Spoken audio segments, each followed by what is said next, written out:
Can you actually save a lot of money by growing your own fruit and veg? Well, in today's video, I'm going to take you on a tour of my veggie garden, and I'm going to share with you some of the prices and some of the thoughts that I have on how much you can actually save by growing your own stuff. So let's dive in and do a tour of my garden. And welcome to my garden. Hopefully you can hear me okay. There's a little bit of construction and other noise, but this is my backyard, and I will include some footage on the screen as we go through of what this used to look like. This house, we've been in here for about 2 years now, and it's taken a little while to get the garden up to some greenery and stuff like that. So before we dive into my veggie patch, which you can see right over there, I wanted to show you around some of the other little bits that I am growing here in the garden. And starting off with, well, I do have a compost as well, which is really good. I've got the room for it. I found this for free actually on Facebook Marketplace. So I am producing my own compost. But this here is a pink lady apple tree, and we've actually got, let's see if we can have a closer look, got a couple of apples on here. So this is the second year. We planted this last year, so actually it's just over a year old. And I'm really happy to see, if you know a lot about apple trees, by the way, let me know if I should be like cleaning up these bottom bits. Sorry, you can't really see them down there. But I love apples, as you know if you've seen my grocery hauls, so I'm hopeful that these will turn into tasty apples. Over here we've got a much smaller lemon tree, and this one here will probably need, I've got a soaker hose that you can see up here running through most of my garden. So this lemon tree is also just about a year old, so it's still sort of getting there. But anyway, I do quite like that. And then I've got some, I've got a lot of native Australian plants in my garden. These are called Happy Wanderers, and all of these ones here are basically just little tiny tube stock ones that I bought from Bunnings, and I love them. It's starting to get a lot greener. Up here on the wall as well, we've got a giant passion fruit that's taken over. This was planted a year and a bit ago, and as you can see, it's very, very happy. It was one tiny little pot when I first planted it. And then behind here we've got some jasmine, and over here we've got this is grevillea, I think it's called, which the birds love this one. And these here, I think they're called callistemon. It's those kind of red bottle brush style natives there. So yeah, we've got a little bit going on, but let's have a closer look now at my booming veggie garden.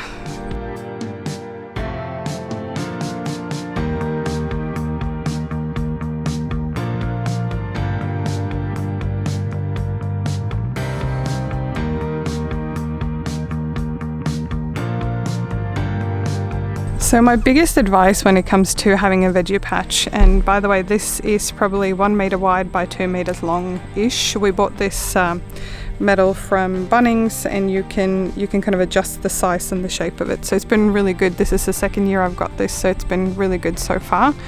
My main rule of thumb is to only plant things that you actually eat or that you use in your family. So you'll see here I've got a big section here of lettuce. Some of it is starting to go to seed. You can see the tall bits here. They're basically starting to flower, which means that I'll get some lettuce seeds. So I mostly have cos lettuce in here. This is butter lettuce.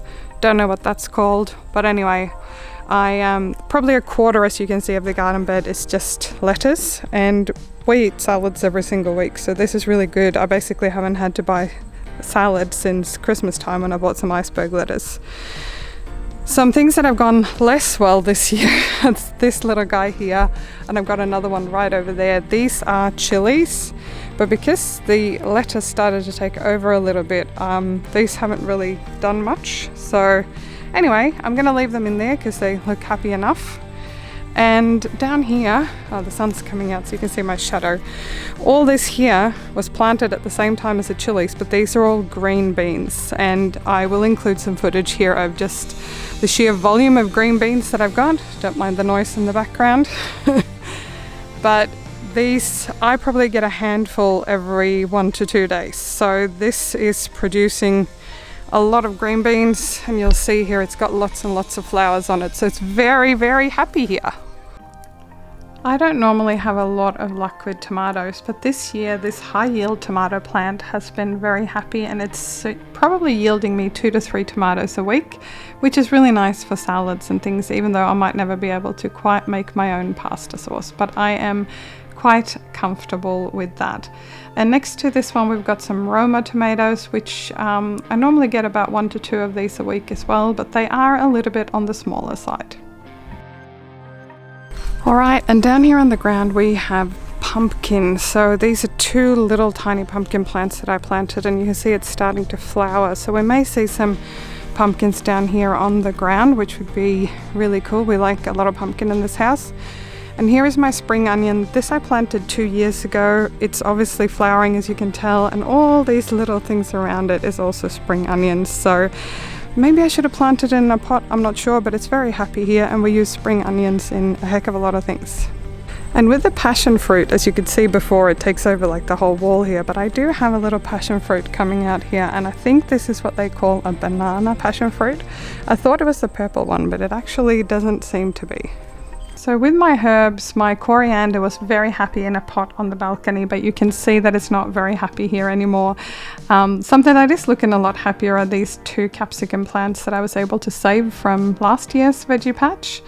And the herbs that I grow out here is thyme and oregano. I use it a lot in various dishes, and my oregano is very happy here. And in addition to my veggie patch, I've got a couple of things up on my balcony. So here we've got some mint that was not looking very happy for a long time, but it's slowly coming back. P.S. How cute is this watering can? I got this from Bunnings. It is adorable. And here we have some parsley. We don't use an awful lot of parsley, so I decided to do it in a pot instead of in my garden bed because it took over a little bit last year. So this is fine for garnish and things like that, which we use it for. And finally, we have a strawberry plant that a friend of mine gave me last year. And I do believe there's a little strawberry here somewhere. So I haven't actually harvested anything on it so far in 24-25, but I'm hoping we might get a strawberry or 2. And you would have seen this in previous videos, but I've never had much luck with basil planting it outside because it's a bit sensitive, I find, to temperature, etc. So this happy little basil lives in my kitchen, and whenever I'm cooking I just sort of pick off a few leaves, but it's looking very happy. So can you then save money by growing your own vegetables and stuff like that? Absolutely, but there are 4 simple things that I encourage you to think about if you do want to grow your own food. The first simple principle is to think about watering. So I live in the southern part of Australia, and during the summer it gets pretty hot here. So depending in the world where you are, and if you're going to grow the things out in your garden, on a balcony, or inside your house, have a little think about how you're going to be able to water these things, and choosing things that works for you and your schedule if you're commuting or traveling a lot for work, etc. So having a think about watering will help you think of the real cost, because if you have to water your garden every single day, that is an additional cost to think about. Now luckily where I live we have 3 types of water. We have rainwater, so we catch rainwater off our roof into a tank, so that's what I mostly use to water my garden, so it's essentially free water. We also have recycled water where I live, which is a little bit cheaper than your drinking water, and I often use that to water my garden. But thinking in real terms about how much water the thing you're going to grow needs is a really good thing to do, because that will help you tally what the actual cost is, aside from your time, of course. Principle 2 is to think about things that you genuinely eat all the time. So for me, you would have seen there was a lot of lettuce, there was a lot of herbs, and I'm having a good crack on tomatoes this year because we eat a lot of tomatoes. We eat tomato sauce, we eat fresh tomatoes in salads and things like that, or salsa. So I made sure this year to really plant things that I do eat all the time, and making room for some experiments like those chilies who are looking a bit sad, but who knows, they might take off and be really happy next year. Principle number 3 is to not waste too much time growing things that are really cheap to buy anyways.